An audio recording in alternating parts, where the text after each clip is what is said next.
Hello दोस्तों, आप सभी का स्वागत है श्री राम के डिफेंस एकेडमी के लर्निंग ऐप पर। मैं आपका एजुकेटर डी के गुप्ता। तो जैसे कि मैं आपको जीएस और जीके करवा रहा था, जिसमें मैं आपको इंपॉर्टेंट टॉपिक्स करवा रहा था भारत की नदियों के बारे में, जो सबसे ऊंची है, सबसे चौड़ी है, उनके बारे में।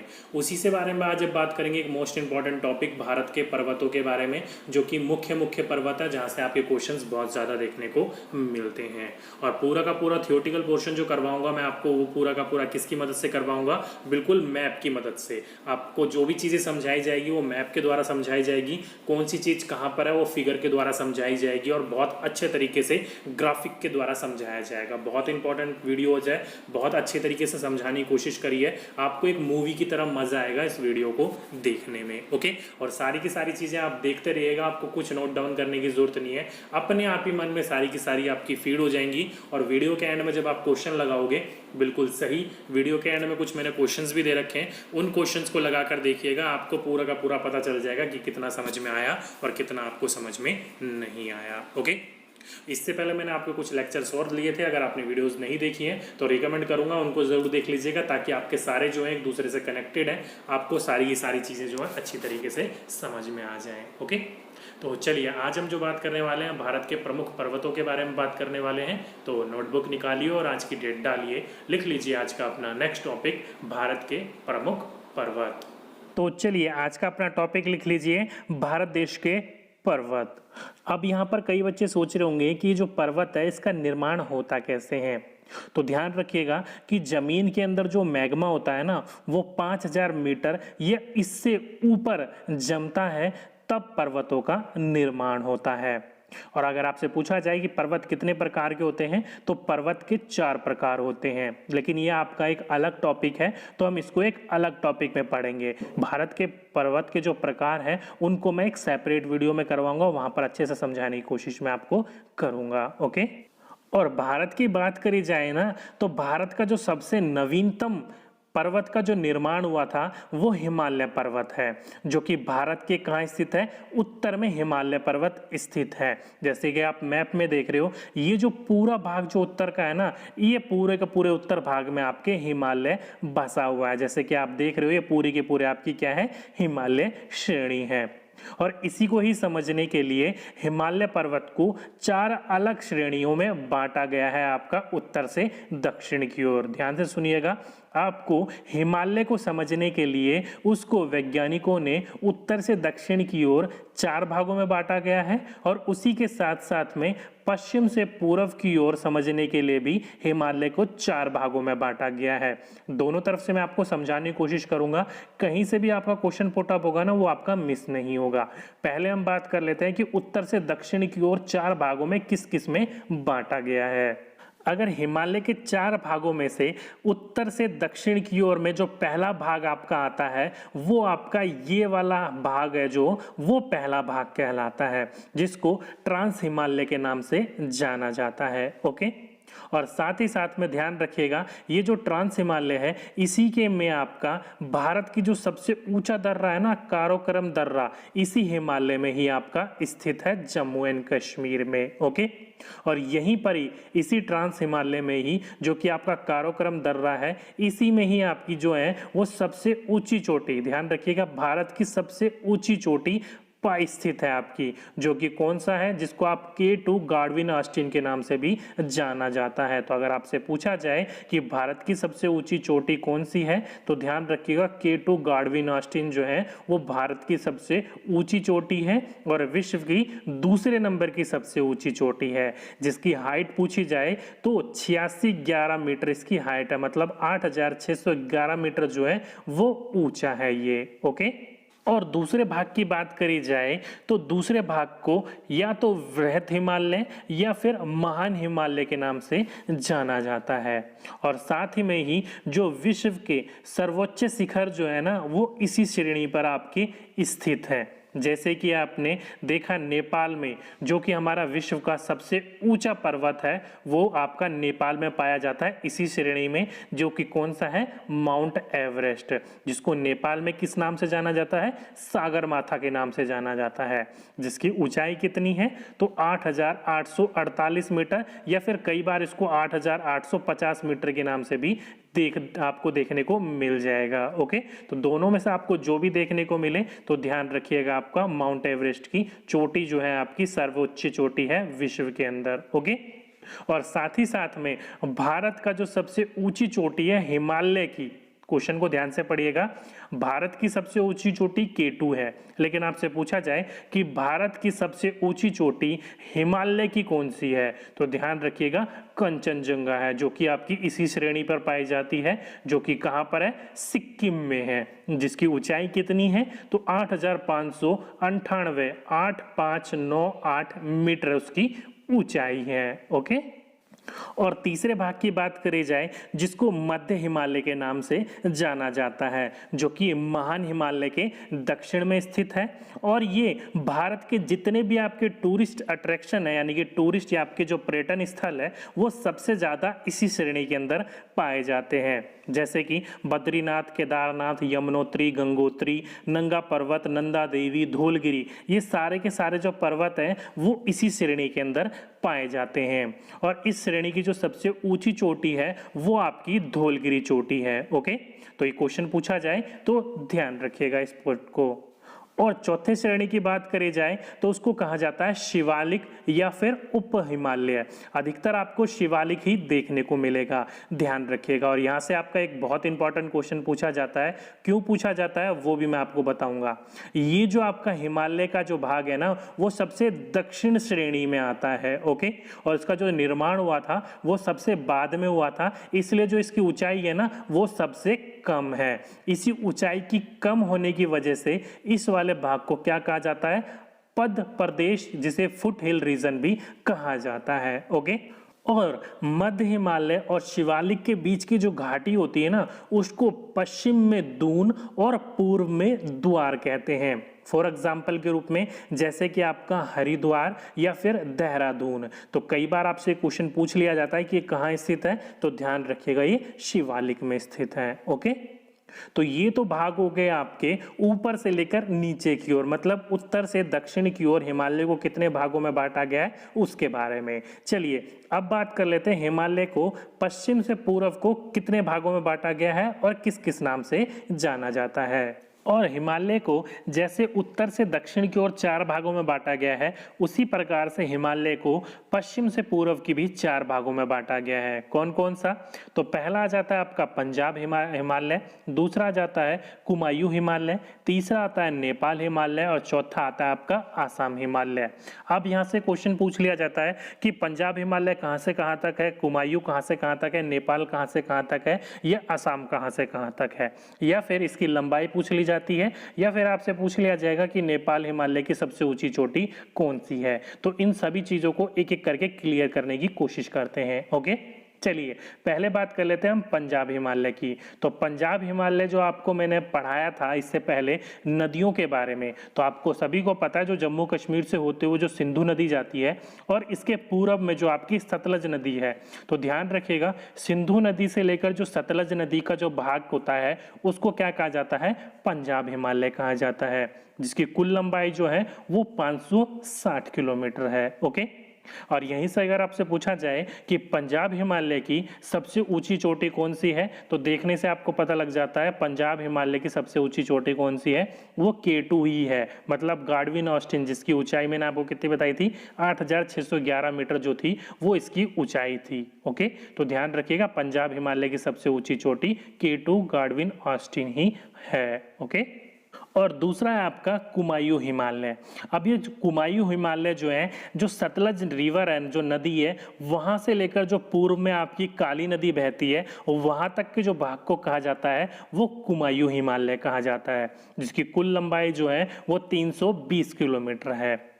अगर आपसे यहाँ से पूछा जाए कि कुमायूं हिमालय की सर्वोच्च जो पर्वत चोटी है वो कौन सी है, तो ध्यान रखिएगा जो मैंने आपको बताई थी धौलगिरी, धौलगिरी जो आती है वो आपके इसी भाग के अंदर यानी कि कुमायूं हिमालय के अंदर ही आता है। मतलब जितने भी आपके पर्यटन स्थल होते हैं ना जो मैंने आपको बताए थे, वो सारे के सारे पर्यटन स्थल इसी के अंदर आते हैं। और सबसे जो ऊंची चोटी है वो कुमायूं हिमालय की, वो आपकी धौलगिरी है जो कि उत्तराखंड में स्थित है। ओके, तीसरा नेपाल हिमालय, जो काली नदी थी, काली नदी से लेकर जो सिक्किम में आपकी तीस्ता नदी बहती है, उस तीस्ता नदी तक जो आपका भाग कहलाता है वो क्या कहलाता है, नेपाल हिमालय का कहलाता है, जिसकी कुल लंबाई कितनी है, तो 800 किलोमीटर कुल लंबाई है इसकी।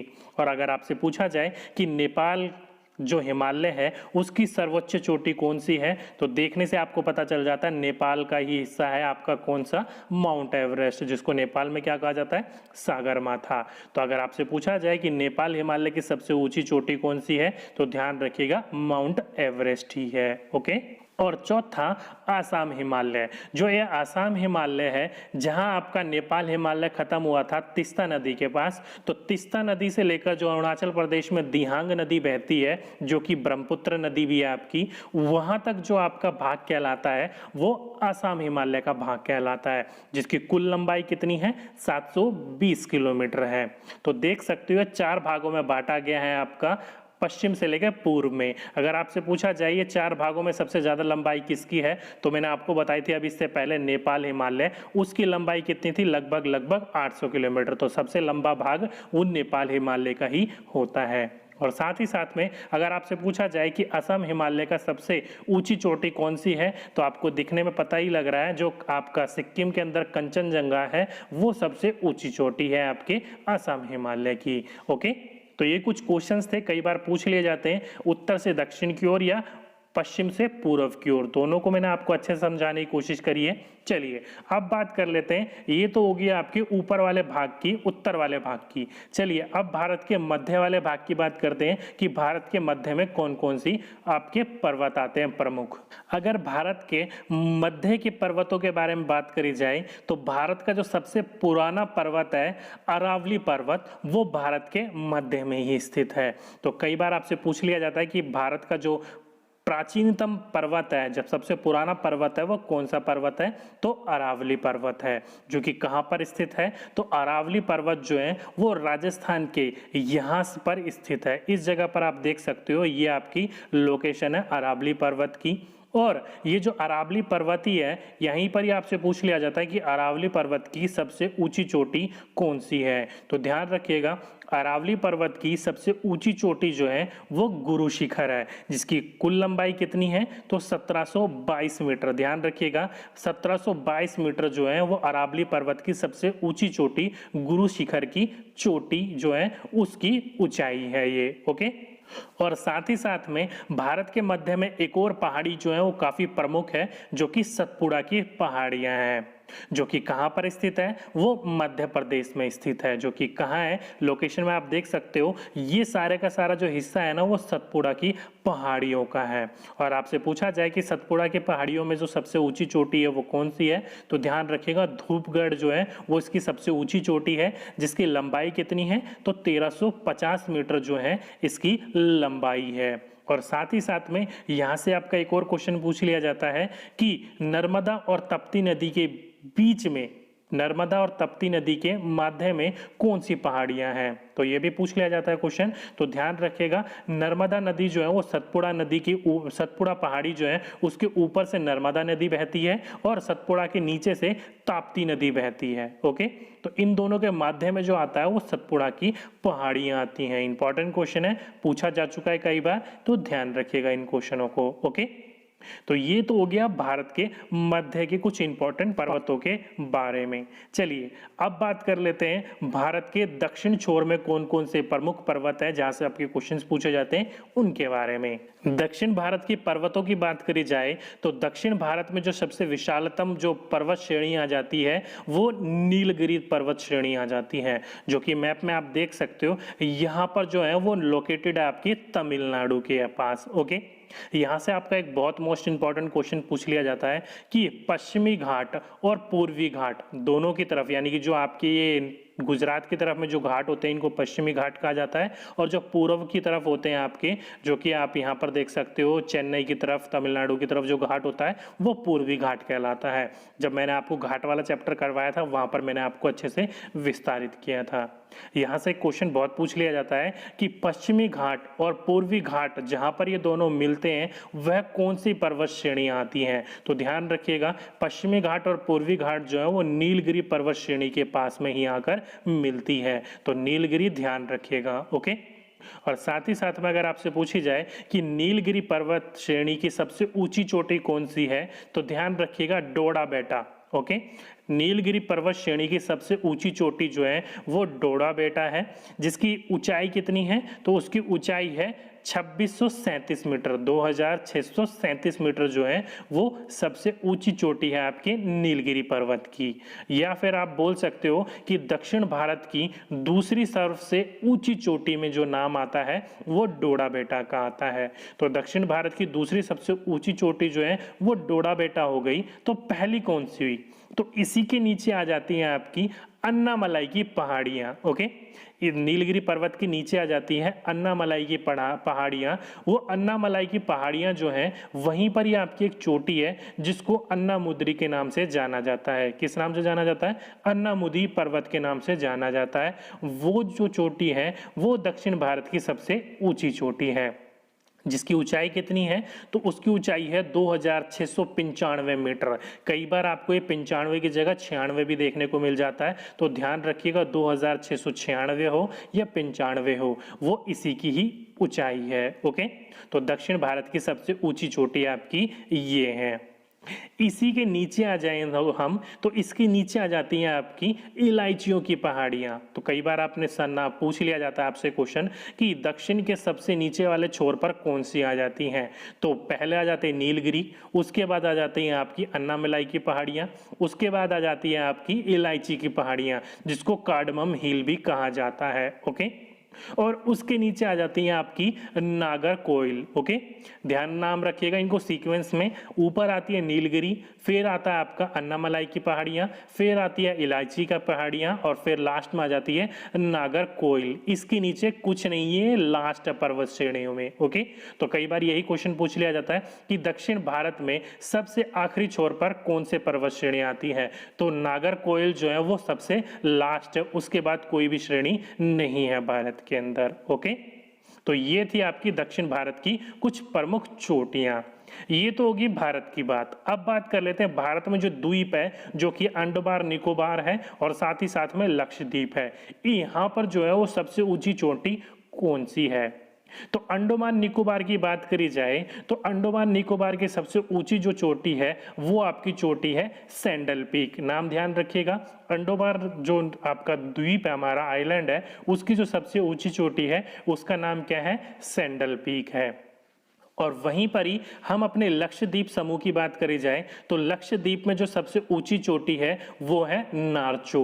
दोनों को ध्यान रखिएगा, आइलैंड है, यहाँ से भी क्वेश्चन पूछे जा सकते हैं। तो अंडमान निकोबार की सबसे ऊंची चोटी है सैंडल पीक और आपकी लक्षद्वीप की सबसे ऊंची चोटी है नारचो। ओके, तो ये थे भारत के आपके प्रमुख पर्वत जहां से आपके क्वेश्चंस बार बार रिपीट या फिर पूछे जाते रहते हैं। चलिए, ये तो हो गया हमारे थ्योरेटिकल पोर्शन की बात। अब यहां से क्वेश्चंस किस प्रकार के होते हैं, इन क्वेश्चंस को लगा के देखिएगा जो मैंने आपको दे रखे हैं कि अब तक आपको ये थ्योरेटिकल पोर्शन कितना समझ में आया है। ओके, तो आज का पहला प्रश्न है आपका कि हिमालय पर्वत श्रेणी की निम्न में से किस राज्य का हिस्सा नहीं है। तो हिमालय पर्वत जो श्रेणी जो मैंने आपको बोली थी पश्चिम से लेकर पूर्व की तरफ निकलती है, इनमें से किस राज्य का हिस्सा नहीं है, उत्तर प्रदेश, सिक्किम, हिमाचल प्रदेश या आसाम का।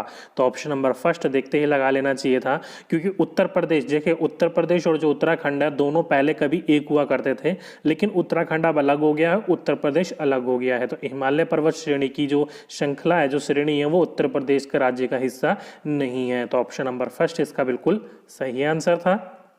नेक्स्ट क्वेश्चन, भारत की कौन सी पर्वत श्रेणी नवीनतम श्रेणी है। तो मैंने आपको बताया था जो आपकी हिमालय पर्वत श्रेणी जो है वो सबसे नवीनतम पर्वत श्रेणियों में आती है। तो ऑप्शन नंबर थर्ड इसका बिल्कुल सही आंसर होगा, हिमालय है।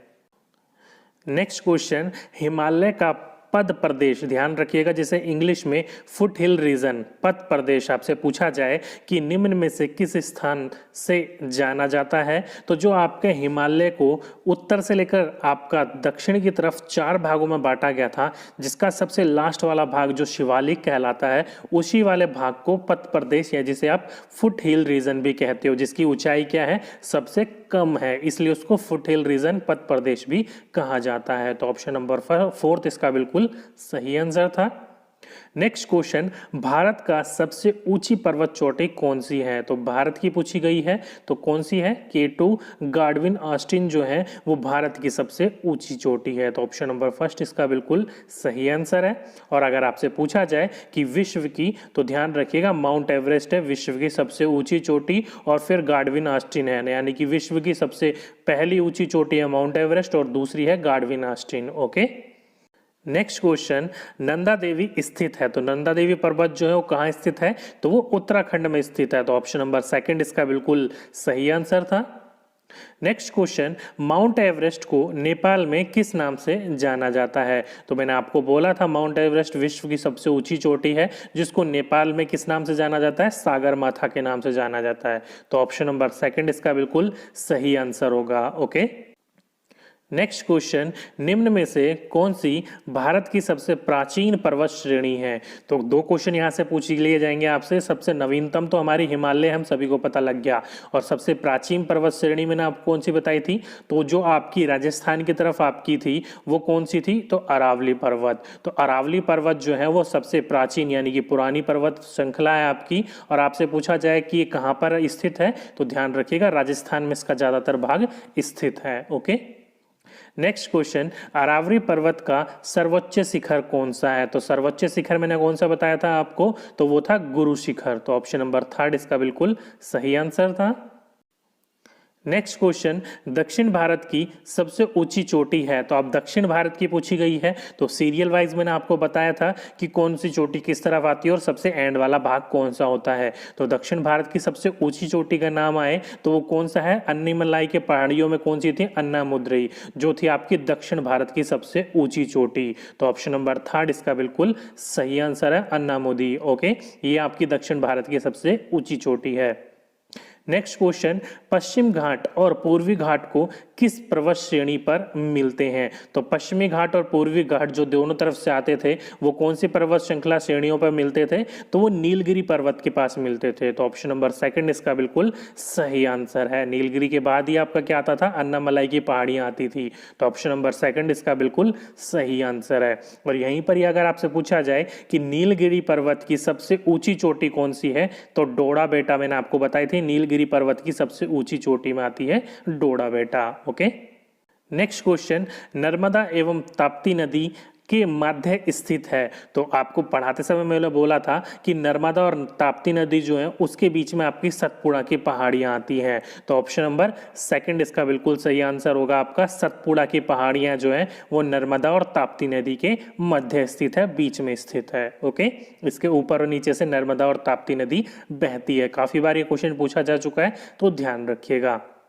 नेक्स्ट और लास्ट क्वेश्चन आज का, कि अंडमान निकोबार द्वीप समूह की सर्वोच्च पर्वत चोटी है। तो अंडमान निकोबार की जो सबसे ऊंची पर्वत चोटी कौन सी बताई थी मैंने आपको? Sandal peak. तो ऑप्शन नंबर फर्स्ट इसका बिल्कुल सही आंसर है। और वहीं पर ही आपसे पूछा जाए कि लक्षद्वीप की सबसे ऊंची पर्वत चोटी कौन सी थी, तो नारचो सबसे ऊंची चोटी थी लक्षद्वीप की। तो दोनों क्वेश्चन यहीं पर ही देख लेना आप, अंडमान निकोबार के सैंडल पीक और आपकी जो आपके इस तरफ पड़ जाती है पश्चिम साइड जो कि लक्षद्वीप है, आइलैंड है, वो उनका कौन सा सबसे ऊंची चोटी है? तो नारचो उनकी सबसे ऊंची चोटी है। ओके, तो ये थे दोस्तों पूरे के पूरे आज की थ्योरी से रिलेटेड इंपॉर्टेंट क्वेश्चन। अब मुझे नीचे कमेंट बॉक्स में जरूर लिखकर बताइएगा कि टोटल क्वेश्चंस में से आपके कितने क्वेश्चन बिल्कुल सही हुए। ओके, पूरा का पूरा थ्योरेटिकल पोर्शन समझा दिया मैंने आपको, उससे रिलेटेड क्वेश्चंस कैसे पूछे जाते हैं वो भी मैंने आपको अच्छी तरीके से जितने भी क्वेश्चन हो सकते थे ज़्यादा से ज़्यादा आपको यहाँ पर देने की कोशिश करी मैंने आपके लिए। ओके, तो दोस्तों आज की वीडियो में बस इतना ही। और इससे पहले भी मैं आपको 3-4 लेक्चर पढ़ा चुका हूं, अगर आपने वीडियोस देखी होंगी तो आपको पता होगा। जैसे कि भारत का सड़क परिवहन हो गया, चाहे वो सड़क परिवहन हो गया हो, चाहे वो आपका कैसा जहाज यानी कि पानी वाला जो परिवहन हो गया वो पढ़ाया है। उसी के साथ साथ में मैंने आपके कुछ और टॉपिक्स भी पढ़ाए हैं, उनको जाकर ज़रूर देख लीजिएगा ताकि आपको सारी की सारी चीज़ें पता चल सके। जैसे कि भारत के बड़े बांध कौन कौन से हो गए, इससे रिलेटेड मैंने आपको टॉपिक पढ़ाया, वो भी ट्रिक के माध्यम से। जल्दी आपको इसी से रिलेटेड और टॉपिक्स भी देखने को मिलेंगे। बाकी आपका कोई सजेशन हो तो नीचे कमेंट बॉक्स में ज़रूर लिखकर मुझे सजेस्ट कीजिएगा। ओके, तो आज की वीडियो में दोस्तों बस इतना ही। आपसे फिर मुलाकात होगी नेक्स्ट वीडियो में एक नेक्स्ट टॉपिक के साथ। जब तक के लिए कीप स्टडी।